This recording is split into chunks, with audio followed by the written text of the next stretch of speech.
Last night, our friend Sean Hannity had a town hall with Trump, and there's some interesting stuff that came up over the course of the hour. Certainly, the audience very fired up for Donald Trump, and you can just hear people shouting out throughout the. I watched last night, obviously, shouting out throughout the hour that they need Trump, we need him back, we need him to get it done, and this came up about whether or not, because Clay, I think I sent this to you. The Atlantic, which is effectively the same thing now as like Salon.com, or the Atlantic is very left wing, but they had every story in their most recent issue, which has hundreds of subscribers. So not that anyone cares, but every story in the most recent, I think it's owned by Steve Jobs' widow. Is that? Yeah, yeah. So anyway, so a very rich person runs it, so it'll keep running forever because they're just going to keep operating it at a loss, because what we need is more left-wing content that's not very good. But anyway, the Atlantic had every story was some version of Trump is going to destroy America. Trump is a misogynist. Trump is Hitler, whatever. That's you see that all over the place. And one of the things they often bring up is whether or not Trump would be a president of retribution. This is the term you'll hear a lot, right? Is he going to come into office and it's interesting. They're trying to lock him up, right? But they're worried that if he becomes president, then he'll lock all of them up. He was asked this last night. This is cut 15. Because the media has been focused on this and attacking you. Under no circumstances. You are promising America tonight you would never abuse power as retribution against anybody. Except for day one. Except Look, for? He's going crazy. Except for day one. Meaning? I want to close the border, and I want to drill. That's drill, not. That's drill. That's not. No. That's not retribution. I'm going to be. He keeps. We love this guy. He says, "You're not going to be a dictator, are you?" I said, "No. Other than day one, we're closing the border." And we're drilling. After that, I'm not a dictator. So that sounds to me like you're going back to the policies when you were president. That's all right. Exactly. I got to say, I know he's trying to be, he's having some fun there too. But this idea that Trump is going to, if he wins, be this monster, it's just, he's actually a very likable guy. I don't know. It just, you saw this last night and you said to yourself, what kind of delusion are these left-wingers living in? I understand people who don't like Trump personality-wise. You may not like some of the policies that he put in place. I understand that. And you may not like the truths that he put out, the tweets that he put out before that. You might not like the circus-like environment that he creates, the reality show-like environment, which I think it's fair to say the Trump show was a reality show for 4 years. But the end results of his policies are actually, I think, very positive. And the idea that Trump is some evil Hitler figure is just the craziest thing that's ever been, I think, constructed in politics. I will guarantee you, there's very few things I would guarantee. I will guarantee that if Donald Trump spent 10 minutes with every single person that is listening to this right now, obviously that's physically impossible, but if he did, I think every single person that spent 10 minutes with him would like him. I mean that. Every single one of you listening on a personal level. Now, you might disagree with him on something or other policy-wise, but in person, I've had the pleasure of meeting Trump now in person, 6 or 7 times. Buck, you've met him a lot over the years as well. He's a very likable person.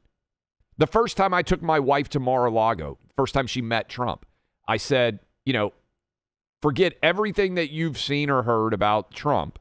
I said, I guarantee that when you meet him face to face, you are really going to like him. He is charming. He's nice. He's witty. He's interesting. Like, he's just a good dude, right? And so the whole idea that they've managed to sell, again, I'm not talking about policies. I'm talking about, I don't get the sense, maybe I'm wrong, I don't get the sense that most evil dictators are really fun to meet and hang out with.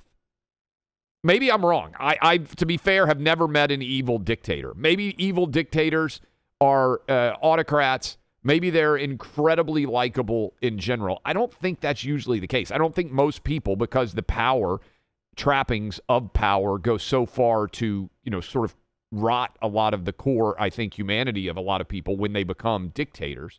But you know what I'm talking about? Like that's the one thing on the Trump derangement syndrome I can't ever buy in on, just based on having met the guy. This then is my question. When you have someone like, Liz Cheney is saying, she's like, I'm considering running for 2024. And you sort of wonder, who is the Liz Cheney constituency in a presidential? No, she doesn't think she's going to be president, right? So we're going to go through all of this to get the attention, everything else. But then she says something like this on CNN. And I'm going to play this soundbite so that everyone can hear. This is cut 11.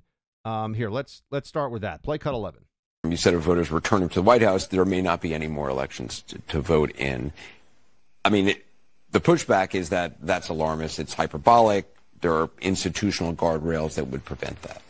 Yeah, and I think it's naive and a real misreading of what we've lived through to think that we can count on the guardrails that we have in place.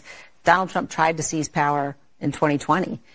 He tried he put in place a multi-part plan to ensure that, Joe Biden wasn't going to be certified rightfully as the president of the United States. So he's done it once. And what we saw in 2020 was that it was the people. It was the fact that there were Republicans at the state level who stopped him. There were people in his White House, the Justice Department, who stopped him. But he knows now, what to do. He's learned the lessons of 2020 and 2021. And so I think anybody who says, well, don't worry, you can count on the balance of power and the institutions, that's really wishful thinking that we can't afford. Do you think she really believes that garbage, truly? Or do you think that Liz Cheney obviously comes from a very connected political family on the right in this country? Do you think that she just says this because it's all about the grift and the con and whatever she has to say to get rich Democrats to write checks to her is what she's going to say? Yeah, I don't know, because I don't know Liz Cheney personally. She doesn't strike me as someone who is dumb, right? I mean, there are people in media, we all know a lot of them, who you are like, well, this person's just not very bright, so you can't even work through the functional way in which they reach their opinions. So when I hear Liz Cheney, as we talked about earlier this week, saying, well, if Donald Trump gets elected, we may not have elections again, I think that she has to know that that's not true. And she has to be willing to say that because she knows that there's a race to hyperbolize the Trump presidency. And you have to say something crazier than the next person in order to be able to be heard.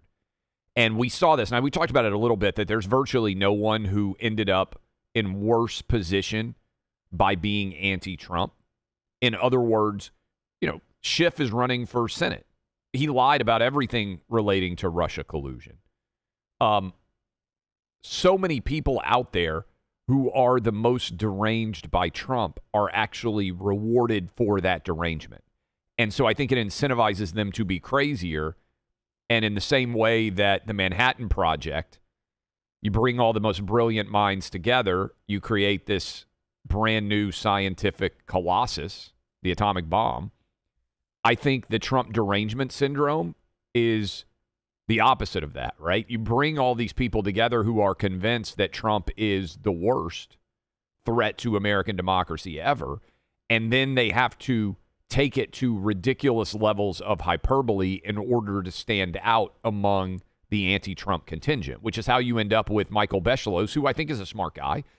I mean, he's obviously a historian. He's a talented writer. He's had best-selling books. For him to be saying, oh, if Republicans win the election, we're going to have firing squads and we may not have elections, I think that's how outlandish you have to be in order to get attention for being anti-Trump. And some stuff just gets normalized associated with that. Like saying we're not going to have elections, which again, we said on this show, we'll bet $1 million to Liz Cheney that we will have elections in 2026 and 2028. I would bet every dollar that I have that elections would happen in 2026 and 2028.